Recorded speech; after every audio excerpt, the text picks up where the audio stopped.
It was an extraordinary 3 years of progress and renewal, rebuilding our military, reviving our economy.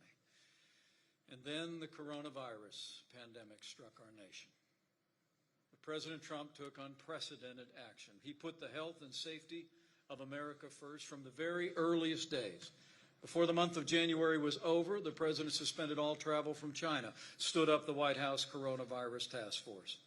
In fact, since the days that follows, we've not only developed a whole-of-government approach, but a whole-of-America approach. We've marshaled the full resources of America to save lives, protect the vulnerables, and to support the extraordinary work of doctors and nurses across this country. And I'll make you a promise. As we continue to respond to this coronavirus pandemic, we're going to work 24 hours a day to ensure that all of our states impacted, all of our hospitals and all of those great healthcare workers have the supplies and the resources they need to give every American the same level of care that we would want a member of our family to have.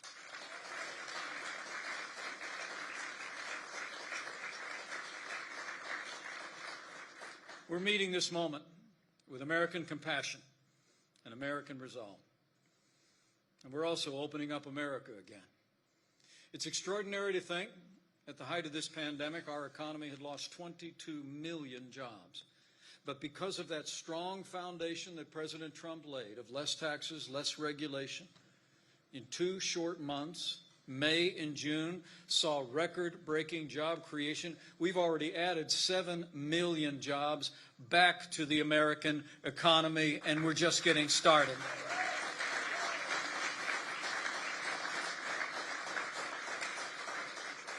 But we all know, my fellow Americans, that we are passing through a time of testing for the American people. But soon we will come to a time for choosing, which is what brings me here today. In 110 days, the American people have a choice to make. And the choice has never been clearer, and the stakes have never been higher. I came here to the city of Ripon, Wisconsin, where the Republican Party was born, to describe that choice. You know, when that first convention met here in 1854, they wrote that their decision to found a new political party had been, and I quote, "forced upon us by the slave power, and in the defense of freedom, they said they would cooperate and be known as Republicans." And so they have ever been.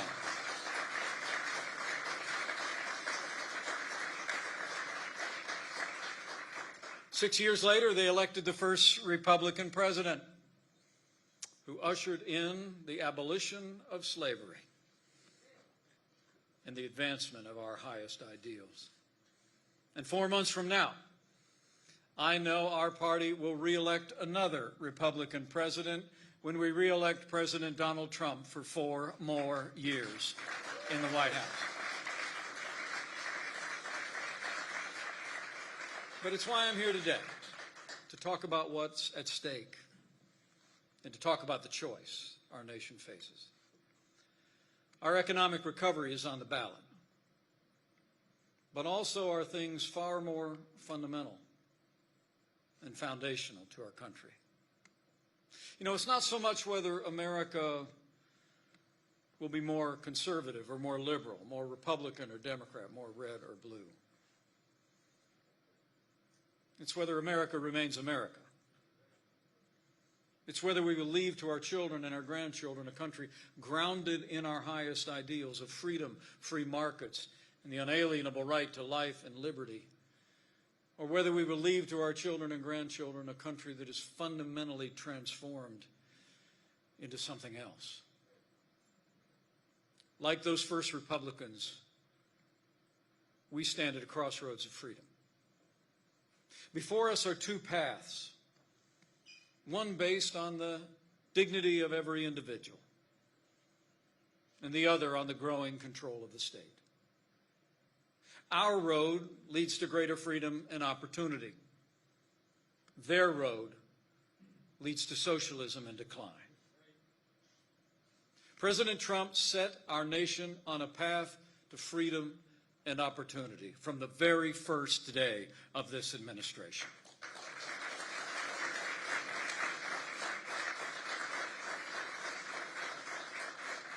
But Joe Biden would set America on a path of socialism and decline. America is a blessed and exceptional country, unique among the nations. We've been an asylum of hope for millions around the world, yearning to breathe free, as the words on the Statue of Liberty declare. Many of our greatest citizens have come from corners of the world ruled by socialist regimes. If you ever doubt whether this country is special and unique, just talk to one of them. Before this pandemic, President Trump set our nation on that path of freedom and opportunity for every American, regardless of race or creed or color. America's families enjoyed record low crime rates, record high prosperity, the safety and security of a government devoted to law-abiding citizens in this country. But now all of that is under threat. Joe Biden has referred to himself as a transition candidate. But many were asking, across this country, a transition to what? And now we have the answer. Recently, Joe Biden combined forces with the socialist Bernie Sanders and the radical left wing of the Democratic Party. And we don't need to guess where they're planning to take America. Biden and Sanders recently released a document from their Unity Task Force outlining their agenda for the country.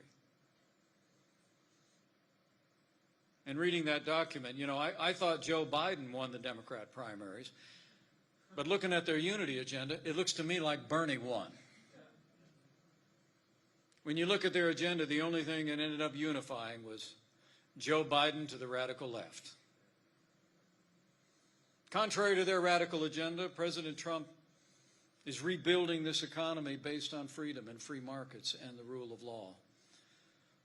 The American people know. President Donald Trump did it once before, and President Donald Trump will do it again.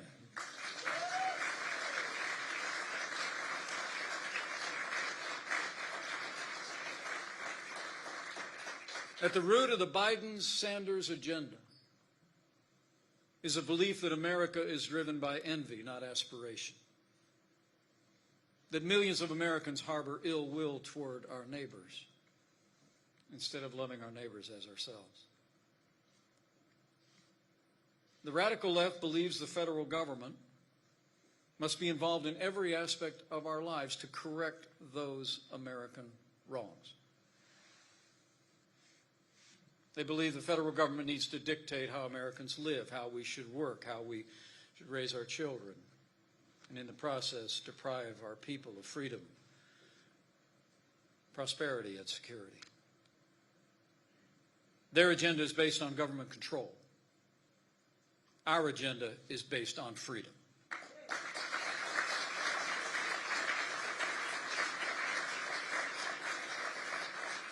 I mean, just look at the contrast between our record and the Biden agenda. President Trump cut taxes by $5.5 trillion, the largest tax cut and reform in American history.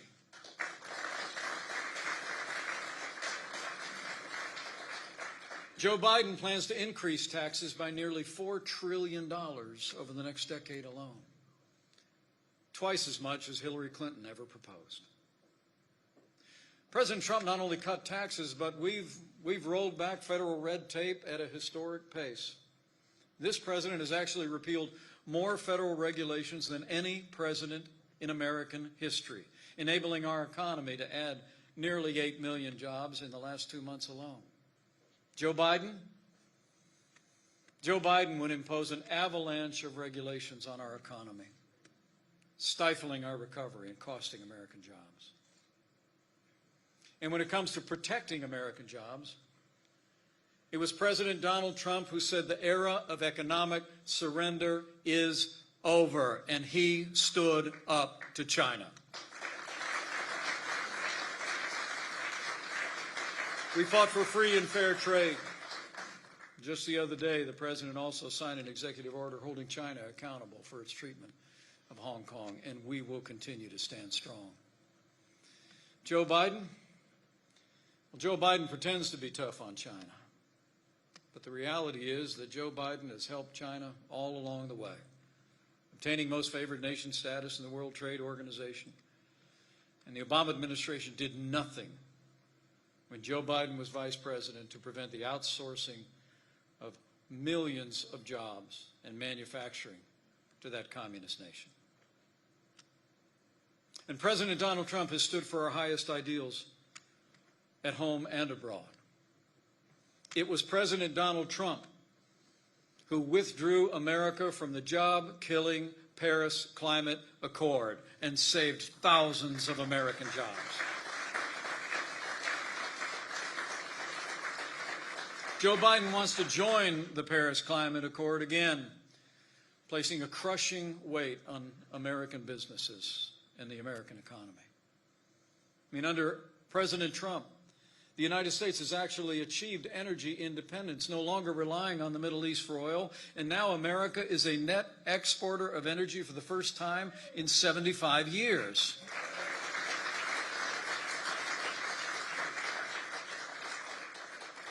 Joe Biden would destroy our fossil fuel industry, return to the war on coal, prevent the development of America's immense energy reserves, and impose a regime of climate change regulations on literally every new building in the United States, every home, every business, that would drastically increase the cost of living for families and the cost of businesses at the cost of jobs. And where President Trump has increased choices and competition in health care and achieved a historic decline in the cost of prescription drugs, Joe Biden supports a government takeover of health care that would set us on an inexorable path to socialized medicine. And President Donald Trump believes in a strong border for the United States of America.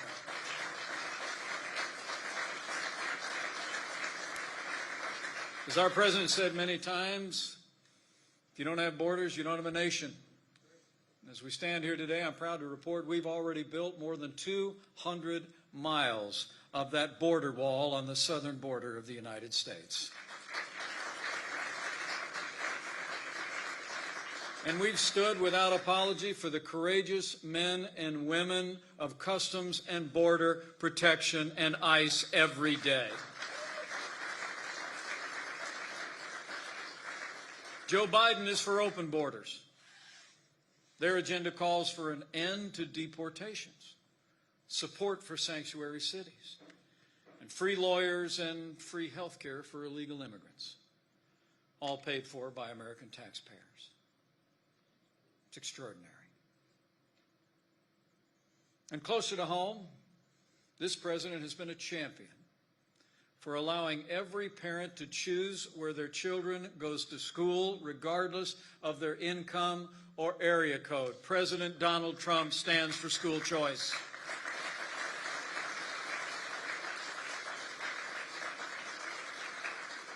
And here in Wisconsin, the birthplace of the school choice movement in America, you deserve to know. Joe Biden would take away the right of parents to choose where their children go to school, public, private, or parochial. So you need to tell your neighbors and friends, Joe Biden wants to end school choice. Those are the facts. But it's not just been about our economy and about defending American jobs and health and educational opportunities. I couldn't be more proud to be vice president to a president who has stood without apology for the sanctity of human life.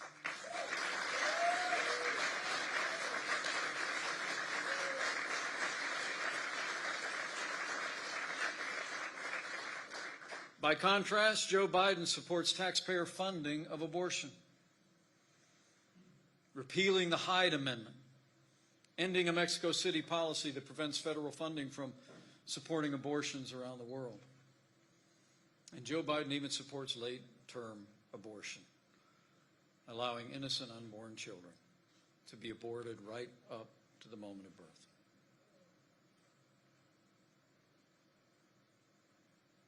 So it's about our economy. It's about our well-being. It's about our values. But it's also about the security of our nation at home.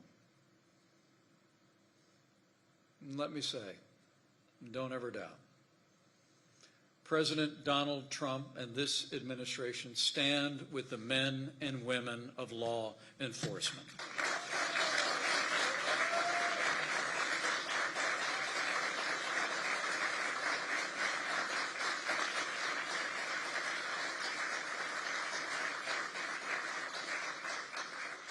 The President and I know that men and women who put on the uniform of law enforcement every day are the best of us. They risk their lives every day. They consider our lives more important than their own. And they have our support. We know that it's a false choice to think that we have to choose between supporting law enforcement and supporting our African American neighbors and friends. Under President Donald Trump, we will support law enforcement, improve public safety, and stand with African American families and all our minorities to improve the quality of life in our cities and towns.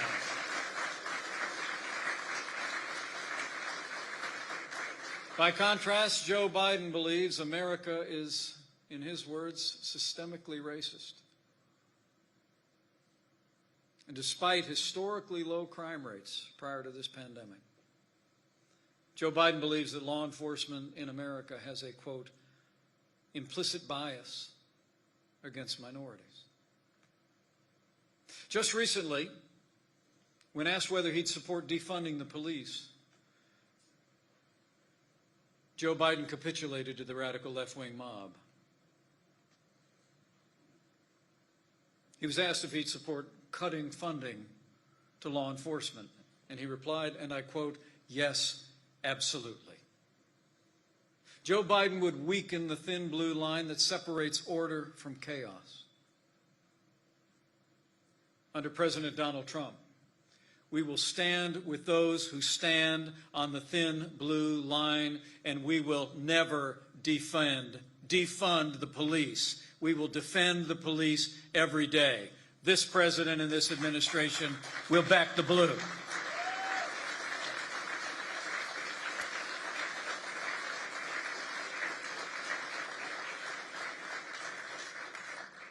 The hard truth is, you won't be safe in Joe Biden's America. The radical left's experiment in defunding the police is failing families and cities across this country already. Recently, amid defunding efforts around America, cities are struggling with rising crime rates. Atlanta saw a 19% rise in shootings, a 9% increase in murders. In Chicago, a 42% rise in shootings and a 39% increase in murders. And in Philadelphia, 54% rise in shootings and nearly 20% increase in murders. As a result of Mayor de Blasio's disbanding of the anti-crime unit in New York City, which is a decision many African American leaders are begging him to reverse, that city has already seen an increase of a staggering 277%. The number of victims have skyrocketed by 253%. These are shocking numbers, but not surprising. Right here in Wisconsin, the city of Milwaukee has already seen a 50% increase in non-fatal shootings and a 100% increase in murders from the same time last year. It's on pace to break the record of homicide rate that was set 30 years ago. This is a frightening preview of Joe Biden's agenda in action. After years of plummeting crime rates under President Donald Trump, Joe Biden would double down on the very policies that are leading to unsafe streets and violence in America's cities. When you hear Joe Biden call for defunding the police, remember what's at stake. Law and order, safety, the peace of mind that you, your family, and your children have every right to enjoy as citizens of this country. When you consider Joe Biden's agenda and his embrace of the radical left, it's clear. Joe Biden would be nothing more than an auto-pen president, a Trojan horse for a radical agenda, so radical, so all-encompassing that it would transform this country into something utterly unrecognizable. It's no wonder that socialist Bernie Sanders said that if Joe Biden was elected, he would, in his words, transform the country and be, and I quote, the most progressive president in nearly a century. The Biden-Sanders agenda would set America on the path of socialism and decline. And as our nation endures this time of testing, we do well to tell our neighbors and friends that it's also a time for choosing. We need to tell our fellow Americans that we can choose to stay on a path that starts from the belief in the goodness of the American people, that starts from the premise that America is exceptional, is founded on freedom, and always striving for a more perfect union. Just last week, President Trump spoke at a roundtable with a Cuban immigrant by the name of Maximo Alvarez. Maximo escaped communist Cuba when he was 13. He was one of the last kids to flee with a group of nuns whose convent had been taken over by the communist dictator that Bernie Sanders praised in the past. Maximo had a stark warning for our country at that forum. He said, and I quote, "What's happening in our backyard today, I experienced as an 11-year-old. Maximo went on to say, I remember vividly all the promises that Castro gave. I remember the promises that we hear today about free education, free health care, free land. And then he recalled what his father told him about the glory of being an American. Maximo said that his father told him, don't lose that place. Because if you lose that place, you'll have no place to go. America is a beacon of hope and freedom for all the world.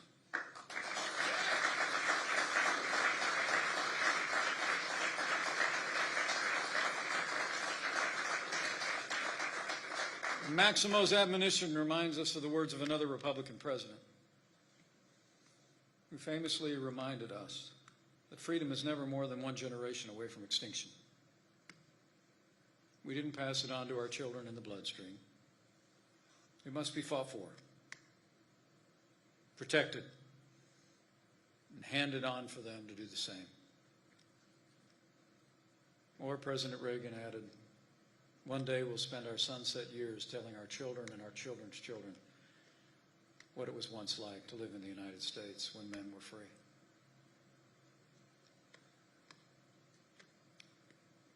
We have to fight for our freedom again. President Ronald Reagan was right in his time. And I promise you, that fighter in the White House will never stop fighting for freedom. President Donald Trump will continue to fight for the freedom of every American. And so we must fight with him.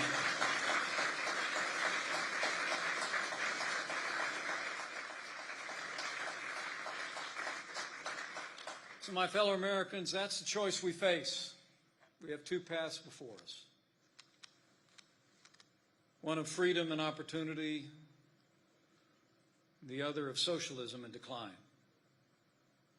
We can either be true to ourselves and what's made this nation a beacon of hope for all the world, or we can become like the very places that many of our ancestors fled, and that many still flee to come here. In pondering the decision that lies before us, I can't help but think of the words of the great American poet, Robert Frost, my wife's favorite poet. He wrote, and I quote, "Two roads diverged in a yellow wood, and I took the one less traveled by, and that has made all the difference." The truth is, through the long and storied history of this country, Americans have always chosen the road less traveled by, the road of freedom, individual responsibility. And I know we will do so again. I know this because, like our president and those who founded the Republican Party so many years ago here in Ripon, I believe in freedom. And I know this is a freedom-loving nation.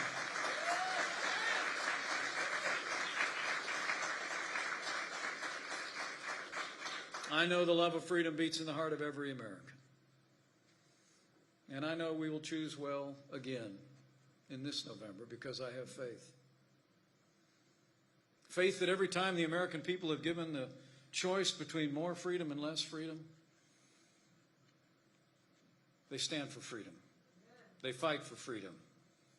And they choose freedom every single time. Oh, this is a freedom-loving nation. It's also a nation of faith. And it's on that hope I stand as well. The Bible says where the Spirit of the Lord is, there's freedom. And so millions of Americans believe, as I do, that when we stand up for the God-given freedoms of life and liberty and the pursuit of happiness, the freedoms won and defended throughout our nation's history, we make His work on this earth our own. And that means freedom always wins.